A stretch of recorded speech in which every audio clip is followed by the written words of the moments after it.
Туфанды жасаған күнәсі қинап, жанын жегідей жеп тыныштық бермеген соң бір шешімге келеді. Бөлмесінен шыққан Туфанның алдынан Ләйла кезігеді.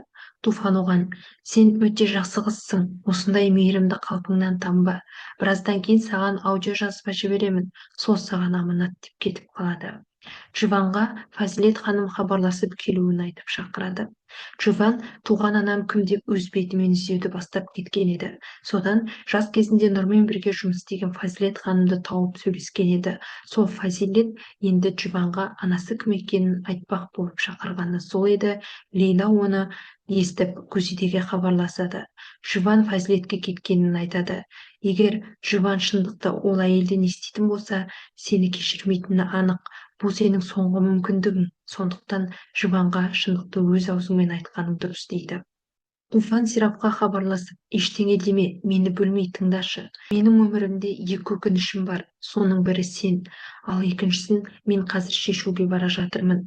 Мен полиция бөлімшесіне барып берілемін, беріліп өз жазамды алатын боламын. Бұны мен қаншама жыл бұрын жасауым керек еді.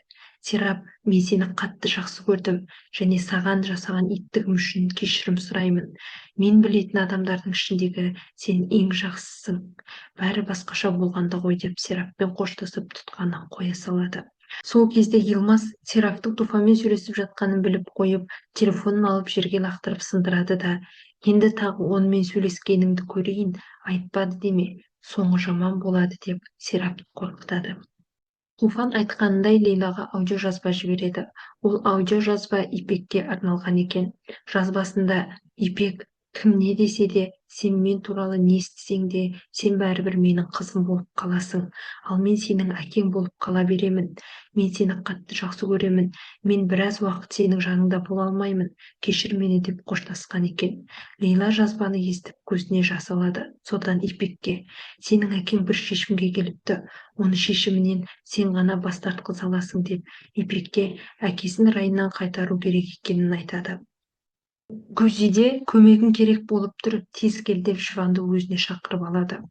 Гүзиде: "Сен бұны менің аузымнан естігеніңді қаладым. Мен қазір саған бәрін басынан бастап айтып беремін, тыңда" дейді. Сол кезде ол кішкентай қыз еді. Жасы 15-16 шамаларында. Оның ешкімі болмады. Ол қыз өте кедей әрі бақытсыз еді. Ол сені қоқыста өзі босанған еді. Сосын сені маған қоқыстан тауып алдым деп әкеліп берді. Мен сені өзім бағып бақтым. Екеуміз жақсы өмір сүріп жүрген күндердің бір күнінде ол келіп, сені менен алып кетемін деді. Маған қанша қиын болса да, мен сені өз анаңа бердім. Бірақ оның сені асырап жеткізе алмайтынын біліп едім. Бірер күннен кейін ол сені менің есігімнің алдына ертіп келіп, тастап кетті. Міне сол сенің анаң, сенің туған анаң ол Нұр деп шындықты айтады. Анасы туралы шындықты естіген Живан есеңгіреп қалады. Туфан полиция бөлімшесіне келіп қалған еді.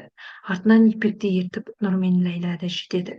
Ипек көліктен түсе салып Туфанға қарай жүгіріп келіп, тоқтатып: "Әке, жүр, үйге кеттік. Әке, өтінемін, мені қалдырмашы" деп жылай бастайды. Солай Туфанды райынан қайтарады. Лейла: "Сіңілім Ипек, мен үшін бұл өмірдегі ең басты сенің бақытты болғаның. Олар менің өмірімді құртты. Бірақ мен сенің өміріңді құрта алмайды екенмін. Сен мен сияқты әкесіз өспейсің" деп екеуінің әкесінің өліміне себепкер болған адамды жазасыз қалуын таңдайды. Қанша ауыр болса да осындай қадамға барады. Себебі бұған дейін Ләйла әкесі көліктің соққанынан емес, соққыдан кейінгі өз қанына шашалып өлгенін біледі. Және сіңілісі Ипек үшін осындай қадамға барады. Видеоның соңына дейін көргендеріңізге рахмет. Қолдау білдіріп, лайк басып, каналға тіркеліңіздер.